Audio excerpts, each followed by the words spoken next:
नमस्कार। इस चैनल के द्वारा हम इंडिया की जियोग्राफी को मैप के थ्रू पढ़ रहे हैं।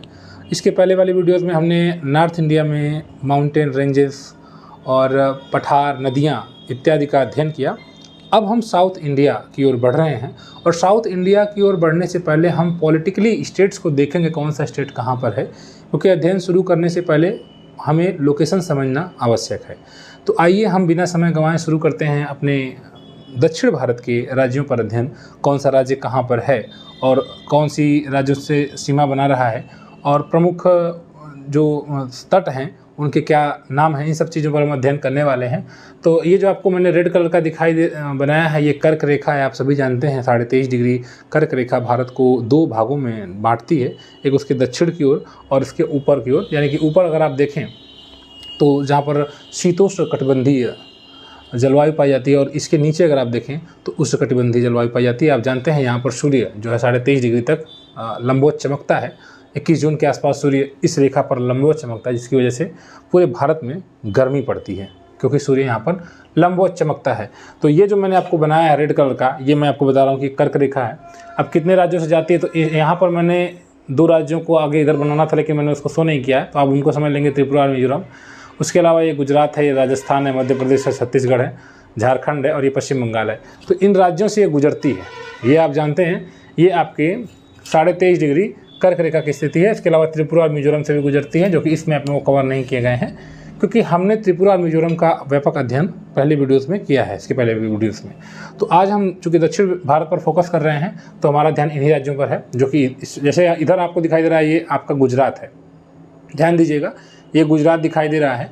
गुजरात के बगल में यार ऊपर राजस्थान है, इधर मध्य प्रदेश आप देख रहे हैं, और ये महाराष्ट्र है।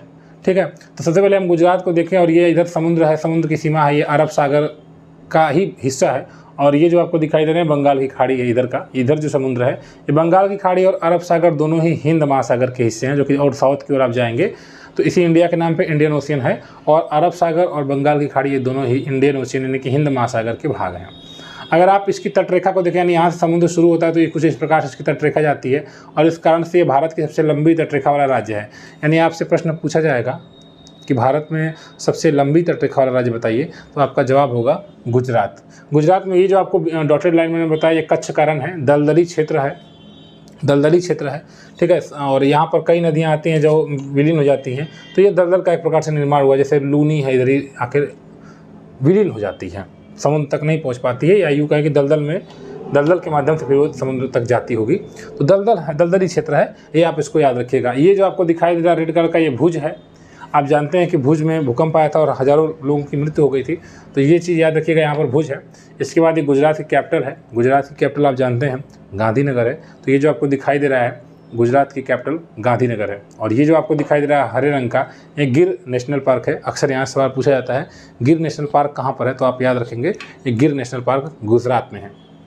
इसके अलावा एक केंद्र शासित प्रदेश आपने पढ़ा होगा, दमन और दीव। तो ये जो समुद्र में थोड़ा सा अंदर एक आपको दिखा रहा गोल सा, यहाँ पर ये दीव है। ठीक है, ये दीव है और ये दमन है। दमन और दीव याद रखिएगा, ये केंद्र शासित प्रदेश हैं और इनको ये दादर और नागर हवेली से लिंक कर दिया गया है। तो ये भी आप इसको याद रखिएगा कि जनवरी 2020 से अस्तित्व में ये आए गए हैं एक साथ, यानी कि दीव, दमन, दादर और नागर हवेली ये सभी एक साथ हो गए हैं मर्ज करके।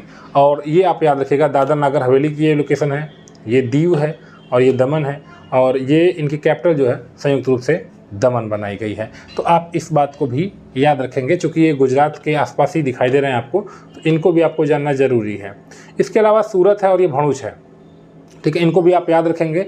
यहाँ पर नर्मदा नदी है और तापी नदियाँ हैं। ये इन्हीं नर्मदा और तापी नदियाँ जो आती हैं मध्य प्रदेश के क्षेत्र से पूर्व की पश्चिम की ओर बहते हुए, तो ये नदियाँ यहाँ पर आकर अपना जल गिराती हैं। ये खंभात की खाड़ी है। ठीक है, ये कच्छ आप है तो कच्छ के नाम से कच्छ की खाड़ी। खाड़ी क्या होता है, तीन ओर से घिरा हुआ होता है ज़मीन से। ठीक है, तो ये समुद्र का पानी इस अंदर तक गया है और यहाँ पे अंदर भी गया है, अंदर गया होता है, तो इसको हम कहते हैं खंभात की खाड़ी। ठीक है, और ये है कच्छ की खाड़ी। यहाँ खंभात एक जगह है, उसी नाम पर खंभात की खाड़ी। यहाँ कच्छ जगह तो कच्छ की खाड़ी, इसको आप याद रखिएगा। आगे और आप साउथ की ओर आते हैं तो ये आपको जो राज्य दिखाई देता है महाराष्ट्र दिखाई दे रहा है, और महाराष्ट्र में मुंबई की स्थिति द्वीपी, यानी मुंबई द्वीपी स्थिति रखता है। यहाँ पर आप देख रहे हैं समुद्र में घुसा हुआ आपको दिखाई देता है। अगर आप मैप में देखेंगे मुंबई को, तो ये समुद्र में आपको दिखाई देगा समुद्र में घुसा हुआ। ये पुणे आपको दिखाई दे रहा है। इसके अलावा ये नागपुर दिखा रहा है, ये लातूर ज़िला है जहाँ पर बहुत कम बारिश होती है, आप जानते ही हैं, सूखाग्रस्त क्षेत्र है। तो यहाँ पर एक्चुअली पश्चिमी घाट पर्वत है। थोड़ा सा आप हम लोग पॉलिटिकली जब पढ़ेंगे, अभी मैं बता रहा हूँ आपको कि मैं सिर्फ इस वीडियो में हम पॉलिटिकली पढ़ रहे हैं। फिजिकल जब हम पढ़ेंगे, फिजिकल जियोग्राफी जब पढ़ेंगे आगे, तब हमको और बेहतर तरीके से को सीखेंगे कि यहाँ पर क्यों सूखा पड़ता है, यहाँ पर पश्चिमी घाट पर्वत क्या योगदान देता है, कि इधर बारिश ज़्यादा होती है। आप देख रहे हैं इस क्षेत्रों में बारिश बहुत ज़्यादा होती है, इधर बारिश कम होती है तुलनात्मक रूप से। तो ये तमाम चीज़ें हैं, आगे हम लोग इसको पढ़ेंगे, लेकिन अभी हम सिर्फ पॉलिटिकली इसको देख रहे हैं कि ये महाराष्ट्र आपका है। इसके नीचे गोवा है, ठीक है, तो इसको भी याद रखिएगा। ये यहाँ जो ये क्षेत्र है, इसमें कोंकण तट कहा जाता है, जो समुद्र का किनारा होता है इसको कोंकण तट कहा जाता है, ठीक है। गोवा के नीचे आप जाएंगे कर्नाटक के मंगलौर तक, तो ये कन्नड़ तट हो जाता है। कर्नाटक के मंगलौर तक कन्नड़ तट हो जाता है। नीचे आपका मालाबार तट है। जैसे ये केरला का क्षेत्र है, तो आप ये समझ लीजिए जब अंग्रेज भारत आए और जब उन्होंने इनको देखा यहाँ पर, तो जब इन्होंने कोचीन वगैरह में फैक्ट्रियाँ स्थापित की, तो यहाँ के जो माल मतलब समझ रहे हैं आप, चीज़ों को यहाँ पर पसंद किए, तो यहाँ पर फिर वो उन्होंने यहाँ पर अपना बस्ती वगैरह बनाना शुरू किया, यहाँ से एंट्री किए। तो इसको माल से नाम से मालाबार आप याद कर लेंगे। ये आपका जो तमिलनाडु का तट दिखाई दे रहा है, केरल तट दिखाई दे रहा है, ये आपका आंध्र प्रदेश है, उत्तरी सरकार तट है। और ये उड़ीसा का जो तट आपको दिखाई दे रहा है, वो उत्कल तट आपको दिखाई दे रहा है। ये आप ध्यान दें, ये महाराष्ट्र है, ये कर्नाटका है, ये गोवा है, ये केरला है, ये तमिलनाडु है, ये आंध्र प्रदेश है, ये तेलंगाना है। 2 जून 2014 को विभाजन हुआ, तो तेलंगाना जो है आंध्र प्रदेश से हटकर अलग हो गया, ठीक है। तो ये याद रखिएगा, ये आंध्र प्रदेश है, ये तेलंगाना, इसकी राजधानी है हैदराबाद। यहाँ पर आंध्र प्रदेश की राजधानी आप जानते हैं अमरावती है। ये उड़ीसा है, ये छत्तीसगढ़ है, मध्य प्रदेश है, झारखंड है, और ये पश्चिम बंगाल है, ठीक है। पश्चिम बंगाल को याद रखें यहाँ पर, ये उड़ीसा को याद रखें। तो ये जब समुद्र के किनारे कितने आपके, अगर आप देखें कितने राज्य हैं, तो एक राज्य है, दूसरा राज्य है, तीसरा गोवा है, चौथा आपका कर्नाटका है, 5वां केरला है, 6वां तमिलनाडु है, 7वां आंध्र प्रदेश है, 8वां उड़ीसा है, और पश्चिम बंगाल भी है। इसके अलावा यहाँ पर सबसे छोटा अगर सीमा आप देखें तो ये जो आप गोवा दिखाई दे रहा है, क्योंकि इसका क्षेत्रफल भी कम है, इस वजह से इसकी जो समुद्र की रेखा सीमा रेखा है, ये भी सबसे कम आपको दिखाई देगी। इसके अलावा सबसे लंबी सीमा रेखा अगर आप देखें तो आपको गुजरात की दिखाई देगी। इसके बाद दूसरे नंबर पर आपको दिखाई देगी आंध्र प्रदेश की, तो इसको भी आप याद रखेंगे। तो आगे गोवा तट, गोवा आपने देख लिया, ये गोवा है, गोवा, और उसके बाद नीचे आपको जो दिखाई दे रहा है, ये कर्नाटका दिखाई दे रहा है, ठीक है। ये कर्नाटक है, और कर्नाटक में आपको कुछ चीज़ें याद रखनी चाहिए, जैसे कर्नाटक की राजधानी बेंगलुरु यहाँ पर है।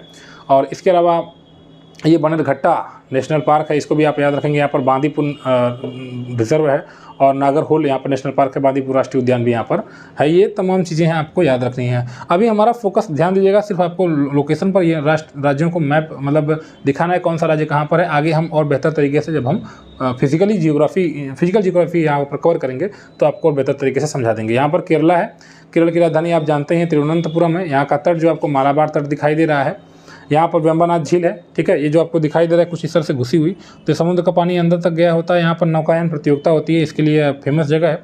तो मालाबार तट याद रखिएगा, और मालाबार तट के पास गोवा पड़ेगा, केरल।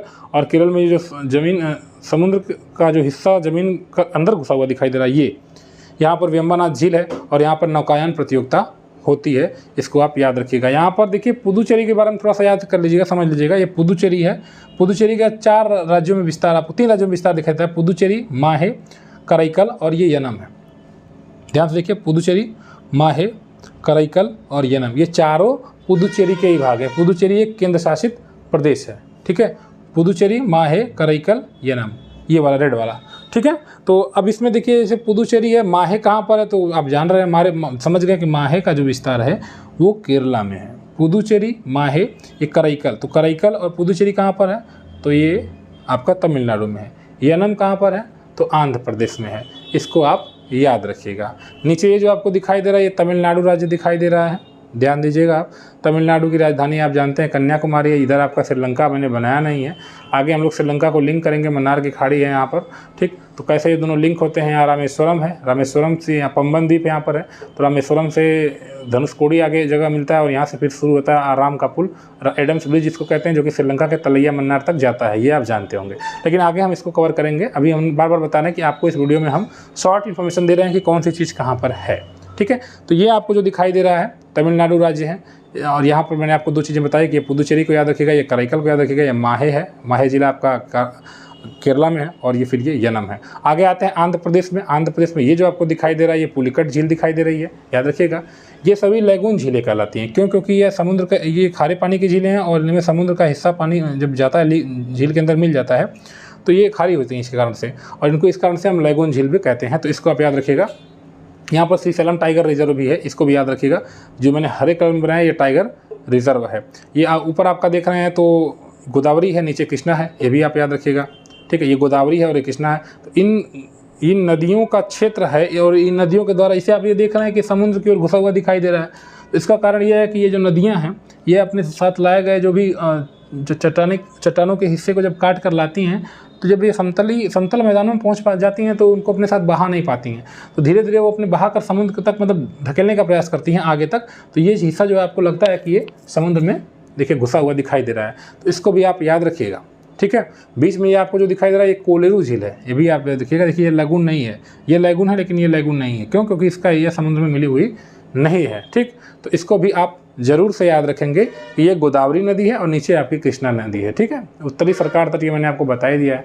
उसके बाद ये जो आपको दिखाई दे रहा है ये आप उड़ीसा देख रहे हैं। उड़ीसा का राजधानी आप जानते हैं भुवनेश्वर है। ये उड़ीसा के तट को उत्कल तट कहते हैं, ये भी आप जानते हैं।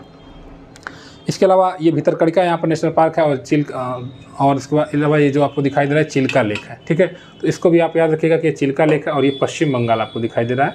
तो पश्चिम बंगाल को आप यहाँ पर ध्यान दीजिएगा। पश्चिम बंगाल में हुगली नदी है और कोलकाता हुगली नदी किनारे बसा हुआ है। यही आके फिर ये समुद्र में मिल जाती है कोलकाता जो कि हुगली नदी।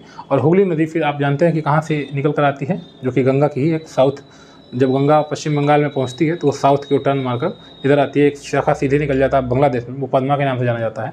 लेकिन ये जो आती है साउथ की ओर वो हुगली के नाम से जानी जाती है। इसके अलावा झारखंड है और ये छत्तीसगढ़ है। छत्तीसगढ़ की राजधानी आप जानते ही हैं रायपुर है। तो ये चीज़ें आपको समझनी थी। ठीक है, फिलहाल के लिए इस वीडियो में हम इसी पर डिस्कशन कर रहे हैं। आगे नेक्स्ट वीडियो में हम लोग और बेहतर अब हम स्टेट वाइज पढ़ेंगे ताकि आपके मन में जो भी डाउट हो रहे हो बिल्कुल क्लियर हो जाएंगे। अभी हमारा मैं बार बार बताया था कि इस वीडियो में सिर्फ आपको लोकेशन की जानकारी देना था। अब हम सेकंड पार्ट इसका आने वाला है और इसमें हम स्टेट वाइज, जैसे यहाँ पर पश्चिमी घाट पर्वत है, ये पूर्वी घाट है मध्य प्रदेश में, इधर विंध्या रेंजेस है और उसके बाद नीचे आपके सतपुड़ा रेंजेस, तमाम चीज़ें आपको समझनी है। तो ये चीज़ें आगे हम पढ़ने वाले हैं। आपसे बार बार रिक्वेस्ट आता है कि आप वीडियो को शेयर कर दिया करिए ताकि तो लोग लाभान्वित हो और चैनल ग्रो करें, वीडियोज़ पर व्यूज़ आएँ। यही रिक्वेस्ट है आपसे कि आप वीडियो को शेयर करेंगे। धन्यवाद।